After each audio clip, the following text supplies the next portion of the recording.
Assalamualaikum warahmatullahi wabarakatuh. Perkenalkan, nama saya Fitrianti dengan NIM D01210111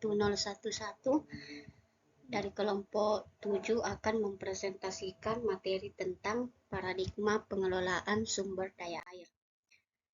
Baik, yang pertama itu pengertian air. Air merupakan sumber daya yang sangat spesial bagi makhluk hidup, guna untuk memenuhi kebutuhan sehari-hari, kebutuhan pertanian, perikanan, dan kebutuhan lain. Air bersifat universal atau menyeluruh dari setiap aspek kehidupan, menjadikan sumber daya tersebut semakin berharga baik dari segi kualitas maupun kuantitas. Seiring pertumbuhan penduduk dan perkembangan di bidang teknologi serta industri, kebutuhan air akan juga mengalami peningkatan. Pengelolaan sumber daya air menurut Undang-Undang Nomor 7 Tahun 2004 tentang sumber daya air. Yang pertama, sumber daya air merupakan air, sumber air, dan daya air yang terkandung di dalamnya. Dan yang kedua, air adalah semua air yang terdapat maupun di atas maupun di bawah permukaan tanah, termasuk air permukaan, air tanah, air hujan, dan air laut yang berada di darat.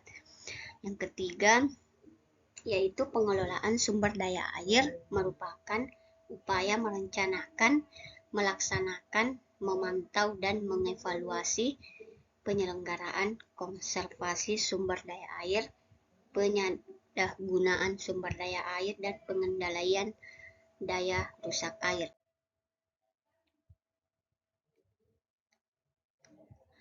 Maksud konservasi sumber daya air adalah upaya memelihara keberadaan serta keberlanjutan keadaan, sifat, dan fungsi sumber daya air agar sentiasa tersedia dalam kuantitas dan kualitas yang memadai untuk memenuhi kebutuhan makhluk hidup, baik di waktu sekarang maupun di waktu yang akan datang.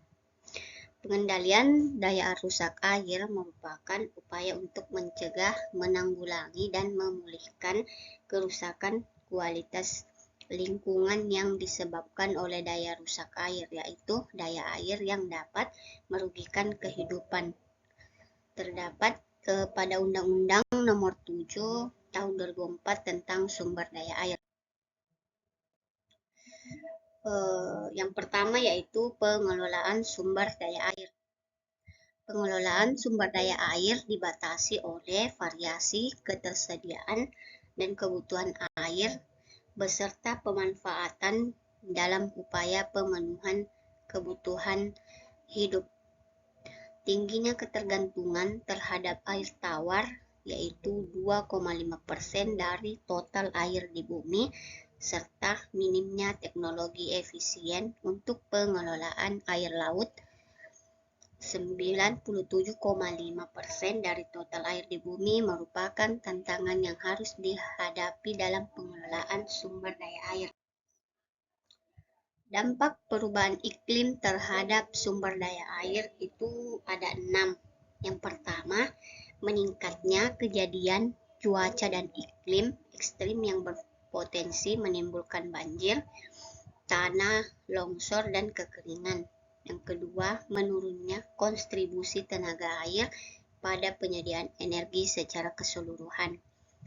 Dan yang ketiga, bertambahnya panjang pantai yang mengalami erosi. 4.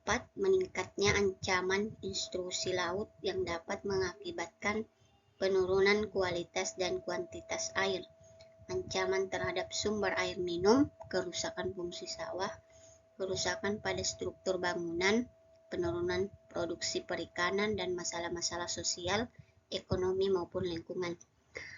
Yang kelima, terganggunya transportasi air di darat pada kedalaman Kalimantan akibat menyusutnya air sungai di musim kemarau. 6. Meningkatnya kerentanan kebakaran pada lahan gambut.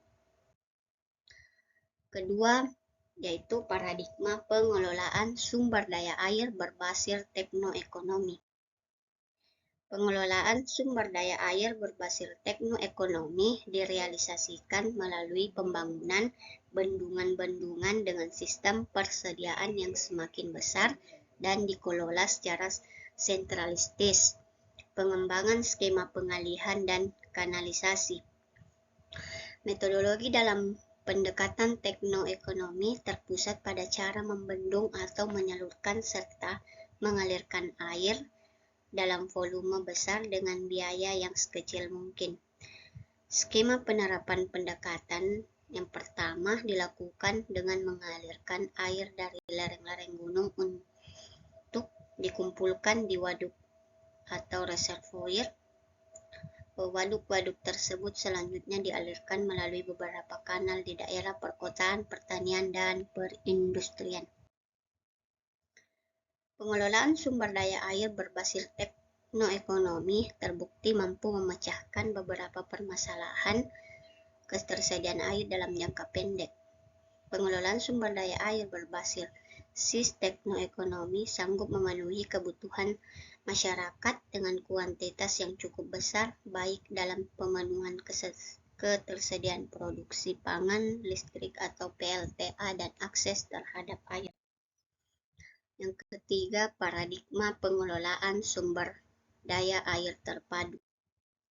Pengelolaan sumber daya air terpadu merupakan bagian dari pengelolaan daerah aliran sungai atau DAS terpadu yang bertujuan untuk meningkatkan kehidupan masyarakat melalui keterlibatannya dalam pengelolaan sumber daya alam secara kesinambungan.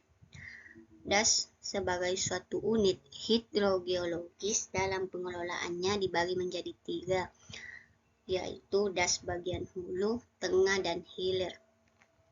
Keterpaduan pengelolaan DAS melibatkan 3 bagian tersebut dalam satu sistem, sehingga fungsi masing-masing bagian DAS tetap terjaga.